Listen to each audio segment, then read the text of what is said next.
The massive crystal dome of the Galactic Council chamber sparkled under the light of three suns.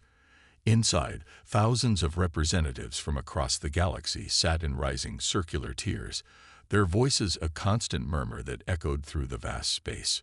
Among them, the human delegation stood out, not for their appearance, but for their stillness. Ambassador James Walker kept his face carefully neutral as he watched yet another council vote go against Earth's interests. He had spent 15 years in this chamber, watching humanity's hopes for equal treatment fade with each passing cycle. His gray hair had grown white here, waiting for the council to recognize what humanity had become. The council speaker, a tall being with silvery skin, raised all four arms for attention. The motion to restrict human expansion beyond their current colonial borders has passed, it announced, voice translated into perfect universal standard. The vote stands at 812 in favor, 193 against. Walker felt his hands tighten on the smooth metal railing before him. Around him, the other human representatives, 20 men and women who represented Earth's billions, remained equally still. They had expected this outcome, but the reality still stung. "Does the human delegation wish to speak?" the speaker asked, using the tone one might use with a child. Walker looked down at his datapad. On its screen, he could see the real numbers humanity had carefully hidden from the council. 300 colony worlds, not the 80 they had declared. A fleet of 10,000 ships, not the mere 100 they had admitted to. Technologies that would make the council's finest scientists gape in wonder. He thought about the centuries of patronizing treatment. The council had found humanity when they were taking their first steps into space. They had watched Earth's nations unite, had nodded approvingly as humans adopted their technologies, and had patted themselves on the back for uplifting such a primitive species. What they hadn't noticed was how quickly humans had improved upon those gifts. How they had taken alien metals and made them stronger, taken alien computers and made them faster. How they had looked at the council's satisfaction with their own progress and seen stagnation. "The human delegation has a response," Walker said, his voice carrying clearly through the chamber. He straightened his simple black uniform, another carefully chosen image, playing to the council's expectation of human simplicity. "For 300 years, we have sat in these chambers. We have watched, we have learned, and we have hoped." Walker's voice remained calm, but there was something in it that made several council members shift uncomfortably. "We have contributed to galactic medicine, to agriculture, to the arts. We have fought in your wars, healed your sick, fed your hungry." He paused, looking around the chamber. Some of the younger council races, those who had supported humanity, were watching with concern. They, at least, had begun to understand what humanity had become. "And in return, you have treated us as children. You have restricted our growth, dismissed our ideas, and ignored our warnings." Walker reached up to his collar and removed his translation device. Around him, every human representative did the same. The council chamber erupted in confused murmurs. No species had ever dared to remove their translators during a session. The very act was considered a grave insult. Walker placed his translator on the podium with deliberate care. Then, in perfect silence, he and his entire delegation turned and walked toward the chamber doors. Their footsteps, in perfect unison, echoed through the suddenly quiet space. Just before reaching the exit, Walker turned. His eyes swept across the chamber one final time. In that moment, several council members would later swear they felt something they had never expected to feel from humans: fear. The doors closed behind the human delegation with a soft hiss, leaving behind a silence that felt heavier than any words could have been. In the confused babble that followed, only the oldest council members recognized what they had just witnessed. It wasn't just a protest. It was a declaration. Humanity had finally stopped trying to talk. Council member Robert Smith sat quietly in his private chamber aboard the council's main station, watching the confusion unfold across a wall of data screens. To everyone else, he appeared to be just another alien council member. His disguise was perfect down to the blue-tinted skin and extra finger on each hand. Only a handful of people knew his true purpose: to observe and report on council activities from the inside. He smiled as reports began flooding in from across the galaxy. The plan was working perfectly. Emergency alert flashed one screen.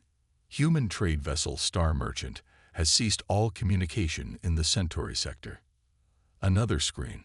Military patrol reports complete communication blackout from human mining colony on Proxima IV. A third. Human passenger liner Pacific Dream goes dark near Tau Ceti. 5,000 passengers aboard. Ship continues on course but refuses all contact. Robert took a sip from his drink, watching the council's response unfold. They were treating it like a technical problem, sending repair ships and communication specialists to investigate. None of them understood yet. The door chimed, and a young council aide rushed in. "Honored council member, your presence is requested in emergency session chamber 3. Robert nodded, adjusting his facial features to show appropriate concern. Inside, he felt only satisfaction. The emergency chamber was chaos when he arrived. Council members from 30 different species argued loudly, their translator devices creating a cacophony of overlapping voices. "They're obviously planning an attack," shouted the military representative, his scaled skin flushed dark orange with agitation. "Nonsense," replied the trade minister, her crystalline form flickering with nervous light. "This is just a protest. They'll be back to normal trade within days. They need our markets too much to." She stopped as new information flashed across the room's main display. Every human ship in the galaxy, thousands of them, had just powered down their communication systems simultaneously. Their transponders, beacons, and standard identification signals all went dark at exactly the same moment. But they kept moving. Robert watched as the military analysts finally noticed what he had been waiting for. The human ships weren't just going dark. They were moving with purpose. Hundreds of vessels adjusted their courses in perfect coordination, without a single communication signal between them. "Impossible," whispered the military representative. "No species can coordinate fleet movements without communications. The time lag alone." Robert raised his hand, playing his role perfectly. "Perhaps we should review what we know about human neural technology." The room fell silent. 2 months ago, the council had dismissed a human presentation about their research into brain-computer interfaces. They had called it primitive, unreliable, and potentially dangerous. A junior analyst rushed into the room, holding a data crystal. "Honored members, we've detected something strange. The human ships, they're moving in formations we've never seen before. But when we analyze their patterns..." The analyst paused, swallowing hard. "They're moving like a single organism." Robert watched as understanding slowly dawned on the council members' faces. Humanity hadn't just gone silent. They had evolved beyond the need for traditional communication. Every human ship, every colony, every individual was still connected, but in a way the council couldn't detect or understand. "How long?" asked the trade minister, her crystal form now dulled with fear. "How long have they had this capability?" Robert stood up, enjoying this moment more than he probably should. Perhaps the better question is, what else have they been hiding? The room erupted in panicked discussion again, but Robert noticed something none of the others had yet. The human ships were taking up positions near every major council trade route, communication relay, and military installation. They weren't attacking. They were simply watching. And somehow, that was far more terrifying. As the council scrambled to respond to this new reality, Robert sent a single thought through his hidden neural link. Phase 1 complete. 3 weeks had passed since humanity went silent, and Admiral Tom Reed of the Council Defense Force couldn't sleep. He stood at the main viewport of the Council's premier military station, watching the stars. Somewhere out there, the human fleet was moving, watching, waiting. His assistant, a tall insectoid named First Analyst, approached with a stack of data tablets. "Admiral, the latest reports are disturbing. Reed took the tablets without a word. The first image showed a perfect formation of human ships near the Orion trading hub, 15 vessels arranged in a precise geometric pattern. The next image, taken just 6 hours later, showed the same ships in a completely different formation near the Pleiades military base. How? Reed muttered. The distance between these points is over 50 light years. They couldn't have coordinated this without communications. It's impossible. First analyst's antennae twitched nervously. That's not the most concerning part, sir. Look at the energy readings. Reed flipped to the next screen and felt his blood run cold. The human ships were running completely dark, no engine signatures, no heat emissions, nothing. According to every sensor in the Council's arsenal, those ships didn't exist. Play the recording, Reed ordered. A holographic display sprang to life in the center of the room. It showed a Council patrol ship approaching one of the human vessels. The patrol craft's sensors swept the area repeatedly, but the human ship only appeared visually, like a ghost in space. Our best scientists say it's impossible. First analyst clicked nervously. You can't hide heat signatures in space. Every ship needs to vent heat or the crew would cook alive. Every ship needs to emit some kind of energy signature for basic operations. But somehow, they figured it out. Reed finished. How many ships have we tracked? That's just it, sir. We can only track them visually, and only when they want to be seen. Based on known human fleet numbers, we thought we were monitoring about 100 ships. First analyst brought up another image, this one taken from a civilian trading post. In the background, barely visible, were hundreds of human vessels appearing and disappearing like stars blinking in and out of existence. We now estimate their fleet size at over 10,000 ships. And sir, first analyst's voice dropped to a whisper, these are just the ones letting themselves be seen. Reed walked to his tactical display and brought up a map of known human movements. The patterns were like nothing he'd seen in his 300 years of military service. The ships moved like pieces on a game board, each motion precise and purposeful. They're not just coordinating, he realized aloud. They're dancing. This is a demonstration. A junior officer burst into the room. Admiral, the human fleet near Arcturus just changed formation again. They're spelling something out. The main screen lit up with a view from Arcturus. Dozens of massive human warships hung in space, arranged to form 3 simple words. Are you due at Chiang? Reed felt a chill run down his spine. In all his years of military service, he'd never seen psychological warfare on this scale. The humans weren't just showing their strength. They were playing with the Council's perception of reality itself. Send word to the Council, Reed ordered. Tell them. He paused, choosing his words carefully. Tell them we're not dealing with a fleet anymore. We're dealing with something entirely new. The humans haven't just mastered silent running. They've evolved beyond our understanding of space warfare. As if in response to his words, the human ships near Arcturus vanished simultaneously, leaving no trace they were ever there. First analyst's antennae drooped. What do we do, Admiral? Reed stared at the empty space where the human fleet had been. We pray, he said quietly, that they're still interested in talking at all. The neutral trading station, Lucky Star, hung in space like a silver snowflake, its 6 arms spinning slowly to generate gravity. In one of its forgotten storage rooms, head archivist Peter Brown stared at a simple black box that had appeared mysteriously 3 days ago.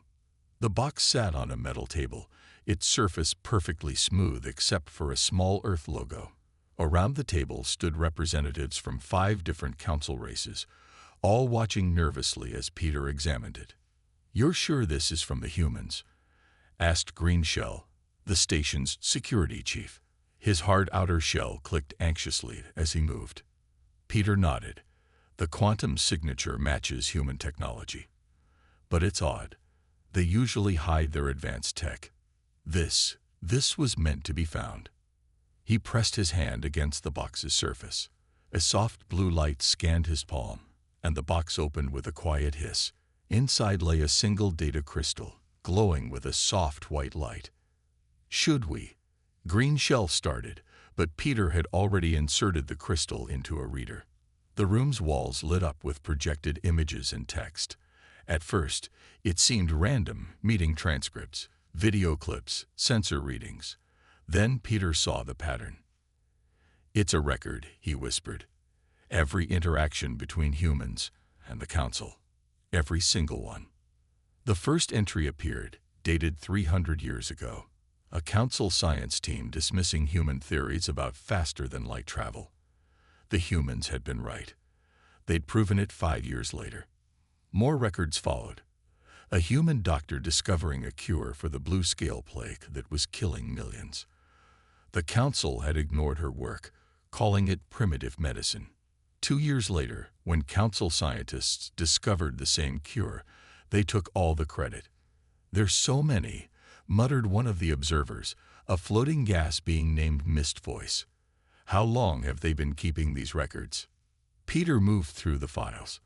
Each one showed a time humans had tried to help, to contribute, to be part of the galactic community. And each one showed how the Council had pushed them aside. Then he found something worse. "Look at this," he said, pulling up a file.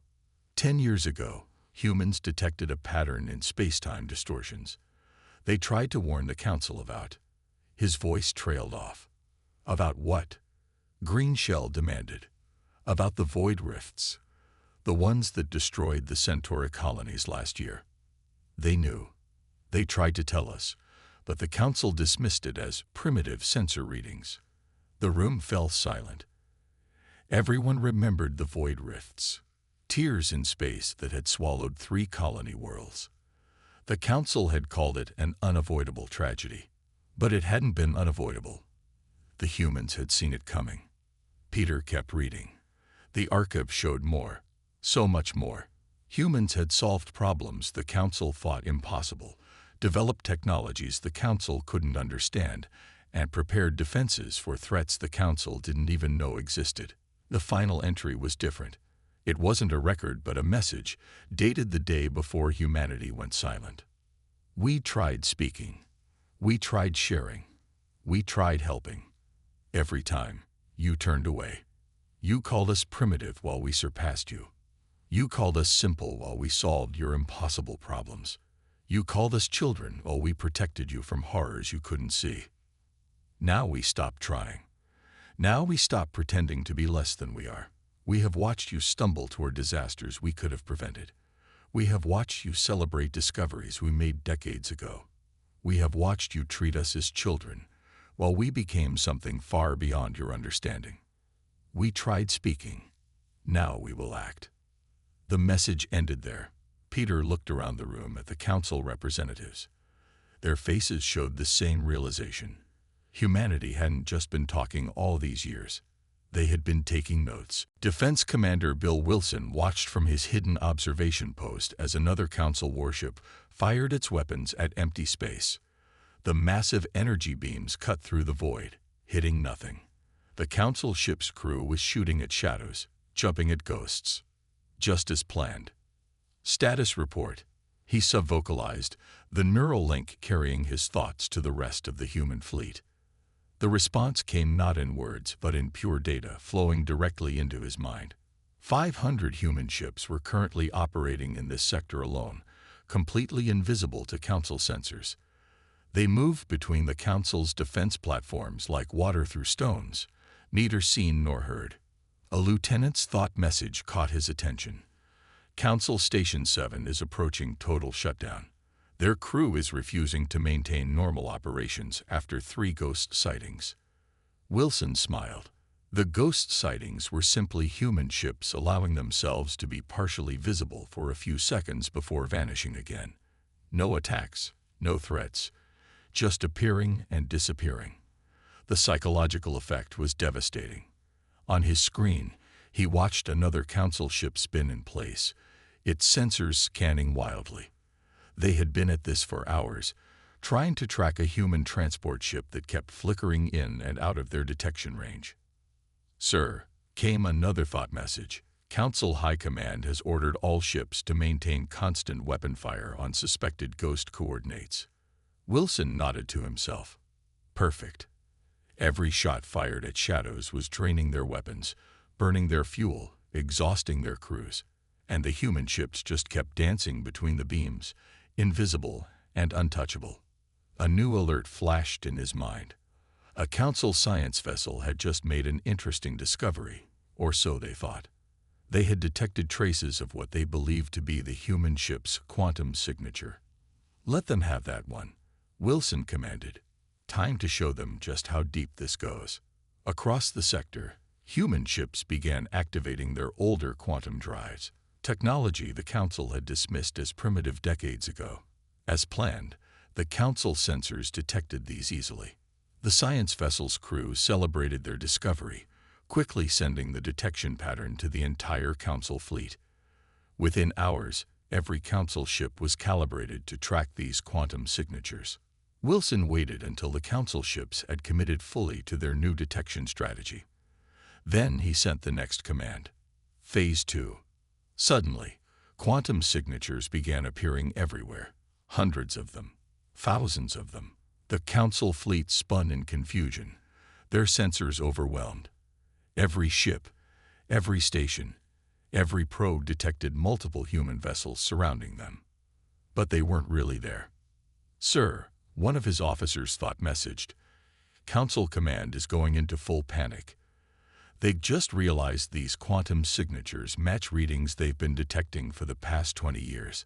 They're discovering that we've been ghosting their secure installations since before they even knew it was possible. Wilson stood up from his observation post and walked to the window. His ship hung silent and invisible among the Council fleet, close enough to see the lights in their windows. They had no idea he was literally right next to them. Send the final message for today, he ordered. Let them understand exactly what they're dealing with. Across Council space, their communication systems received a simple text message, delivered simultaneously to every ship and station. The quantum signatures you're detecting are not our ships. They're just echoes. We've already been here for years. You just never knew where to look. As Council ships continued firing desperately at false signals, Wilson's fleet moved silently through their formation, untouchable and unseen. They hadn't fired a single shot. They hadn't made a single threat. They had simply shown the Council what true fear felt like, knowing that at any moment, in any place, humans could be watching, and they would never know where. The Star Fortress was the pride of the Galactic Council's military might, a massive station hanging in space, bristling with the most advanced weapons in known space. Its walls were made of metal so strong they could survive a supernova. Its shields could stop an entire fleet's attack. No ship had ever breached its defenses. Captain Mark Evans was about to change that. His ship, the Earth's Remember, appeared exactly 1 kilometer from the Star Fortress's main docking bay. It was an old ship by Council standards, the kind they would call outdated and primitive. Its hull showed wear from years of service, its paint faded by solar winds. The Star Fortress's warning systems blared to life. 1,000 weapon systems locked onto the human vessel. Shields strong enough to stop armies hummed to full power. Evans pressed a single button on his console. His message was broadcast on all frequencies, in all languages. Watch. Inside the Star Fortress's command center, High Commander Stone stared at the single human ship with a mixture of fear and anger. All weapons, fire, he ordered. Nothing happened. Stone turned to his weapons officer, who was frantically pressing controls. The weapons, they won't respond, the officer reported, panic in his voice. Shields. Still at full power, but the officer paused, checking readings. We can't adjust them. We can't change any settings. Evans smiled as he watched the confusion unfold. He hadn't disabled their weapons or shields. He had simply locked them in place, using technology the Council had called too primitive to be useful 50 years ago. Through the fortress's windows, Stone watched in horror as the human ship began to move. It wasn't flying. It was gliding, as if space itself was carrying it forward. No engine flares, no energy readings, no sign of propulsion at all. The Earth's Remember passed straight through the Star Fortress's supposedly impenetrable shields as if they weren't there. Impossible, Stone shouted. Those shields can stop anything. Anything you know about.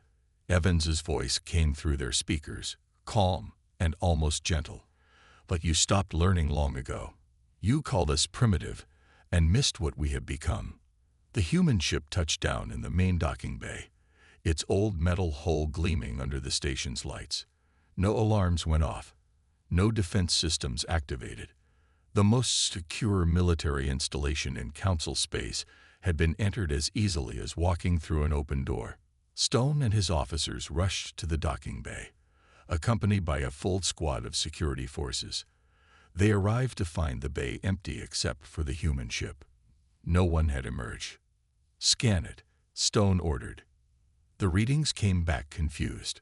According to every sensor, there was no ship in the docking bay. Their eyes could see it, but their technology insisted nothing was there. Evans's voice filled the bay.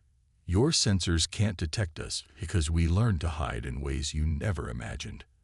Your weapons can't stop us because we learned to move in ways you never thought possible.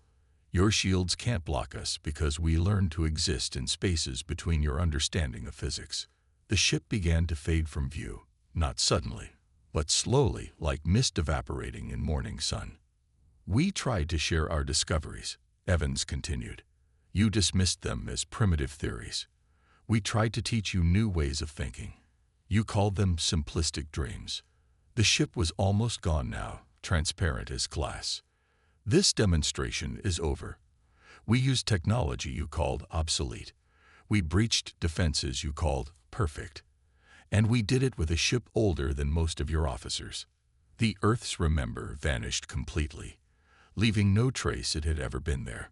Stone and his officers stood in the empty docking bay, their mighty fortress suddenly feeling very fragile. Evans's final words echoed through the station. "Remember this moment. Remember that everything you thought you knew about us was wrong." Day 100 of the silence dawned with an emergency meeting of the Galactic Council. The massive chamber, once a symbol of galactic power, now felt like a shelter for scared beings.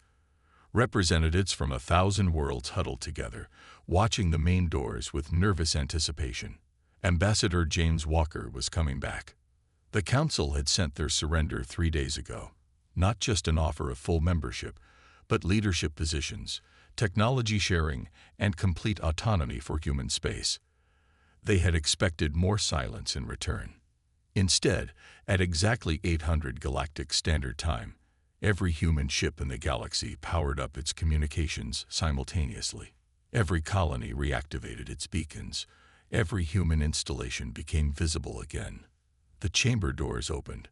Walker entered, wearing the same simple black uniform from 100 days ago. Behind him came his delegation, but something was different about them. They moved with perfect synchronization, their steps matching exactly. No translation devices were visible on their collars. The Council speaker rose. "Ambassador Walker, we welcome." Walker raised his hand, and the speaker fell silent. Not because of any power or threat, but because in that moment, every being in the chamber felt something they had never experienced before, a presence in their minds, gentle but unstoppable. "For centuries," Walker said, his words somehow understood by everyone despite the lack of translators, "we tried to tell you what we were becoming. You didn't listen."